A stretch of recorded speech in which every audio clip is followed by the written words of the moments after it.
I grew up with my brothers taking the wrong path. My mother was a single mother. My dad wasn't in the picture. We didn't have a lot of money, but she did take care of us, and she was a good mother. I tried meth the first time at the age of 14, and that led me down a path of destruction. As soon as I turned 18, I went to jail. And then prison shortly after that. I ended up having my son in 2008. You know, he was the pride of my life at that time. But I still was hopelessly lost to addiction. The mother of my children was so sick of the things that I was doing that she left, and she told me she was never gonna, it was over. I went to Teen Challenge for the first time.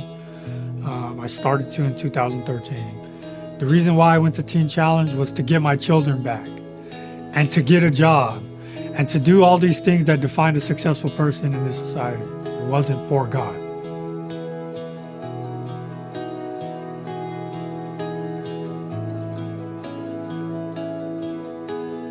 You know, my daughter was born in the midst of chaos.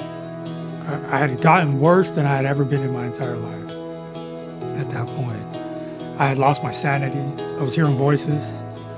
So I found myself needing to come back.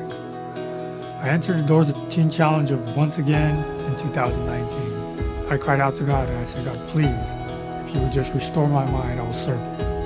I will do anything that you want me to do. And he answered me. He answered me in power that evening.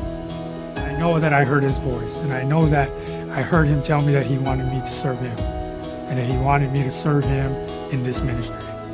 So at that moment, I made a decision that nothing was going to stop me from being a Teen Challenge staff member and from serving him and telling my story.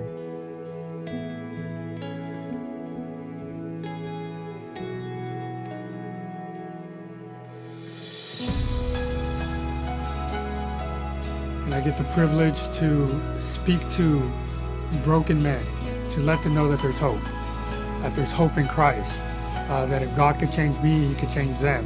It's an amazing feeling to see the guys come in, to talk to them the first time on the phone, to hear some of the things that they're saying, to hear the hopelessness, to see them graduating, to see them reunited with their family members, with Christ being the center of their lives. I came on staff here in Shafter, and right away, God let me begin to be a real father to my kids. January 1st, 2022, I got married to the mother of my children, and God has fully restored my family, my entire family. We live together on campus in Teen Challenge, and we're happy. We're happier than I've ever been in my entire life. So the redeemed picture of my life now, it looks like me being able to be there for my wife and to support her and to help her carry the burden of raising our children. It looks like me waking up in the morning and getting my daughter up. It looks like me teaching her about God and us praying together. Me taking my son to wrestling practice and sitting there with him and cheering for him and seeing his smile and knowing that I'm really there and that I'm not leaving anymore. Have faith in what God can do, because God is all powerful and there's nothing that's outside of his hands.